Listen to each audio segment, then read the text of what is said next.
O verslininkui apskritai reikia išmanyti tą sritį, kurioje jisai dirba, ar gali, pavyzdžiui, daryti verslą ir net nepažinoti savo produkto normaliai? Manau, kad gali, nes verslus,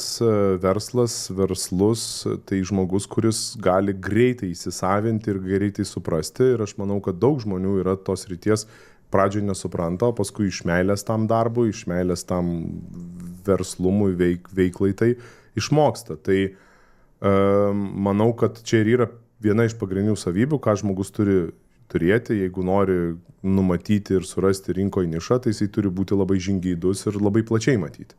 Tai manau, kai tu labai plačiai matai, tai tu gali viską daryti.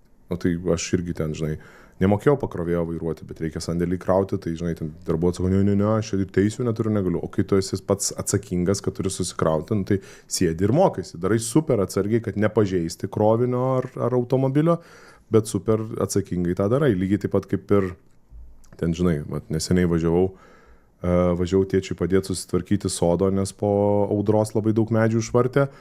Nu, nebuvau tiek pjovęs niekada su pjūklu to benzininiu, bet, nu, pradedi pjauti ir po truputį, kad rankos kojos nenusipjautum, atsargiai ir tą darai, ar ne? Tai čia irgi lygiai taip pat, nu, tai po truputį atsargiai ir darai, bet aišku, jeigu tu mokėtum arba išmanytum, tai tu darytum daug greičiau, daug kokybiškiau, tai dėl to aš visą laiką rekomenduoju, jeigu jau tu planuoji prisimti tą atsakomybę ir jau lysti į tą didelį verslą, nu tai eik toj srity, kurią tu geriau išmanai. Ir tada tu galėsi ir deleguoti, ir daryti, ir tau bus kažkiek patogiau. Tas yra, aš tik tais klausiau dėl to, nes Erikas Viršilas, kur daro Proto industriją, tą laidą jisai ten vieno verslininko buvo paklausęs, o gerai, o kaip susideda ten tas produktas? Ir tas bandė, atsakė, viskas tvarkoja ir Erikas sako, o jeigu manęs taip greit paklaustų, aš sako, turbūt pats neatsakyčiau. Ir čia nubrėžia tą ribą, kad nebūtina žinoti turbūt to produkto, nebūtina žinoti, jeigu tu žinai, kaip samdyti žmonės, kaip daryti marketingą, kaip valdyti tuos visus kitus procesus,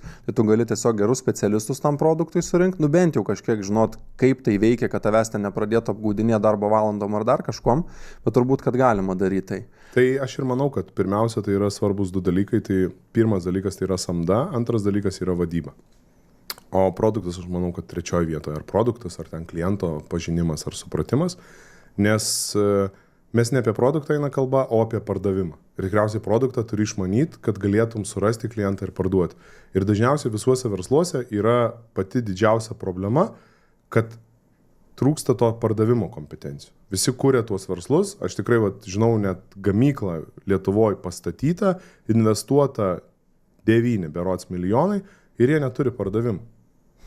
Jie neturi pardavimų, nes ieškojo ES finansavimo pastatyti gamyklai, ieškojo komandos, vežėsi labai sudėtingą įrangą dėl COVID ten buvo atidėta, vėlavo ir taip toliau, bet nieko neinvestavo apie rinkos tyrimą, apie pardavimus ir taip toliau. Ir galvoja, kad nusamdys tada pardavėją ir jisai ateis ir užparduos.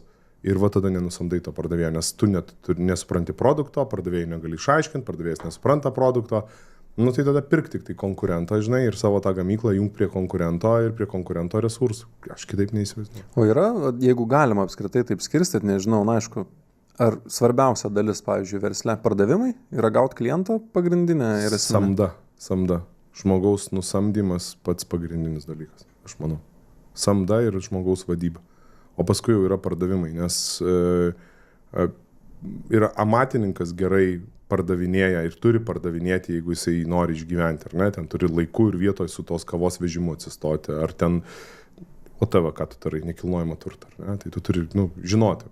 Tai tu reiškia kažkiek tai jau mokėsi deleguoti tai, ką tu darei ir mokėsi kontroliuoti. Bent jau tu padarysi to-do listą, kad žiūrėk, dabar ryte sufotkinai, vakare sukėliai, būtinai 7:24 atsiliepia, jau liktai pardavimai veikia.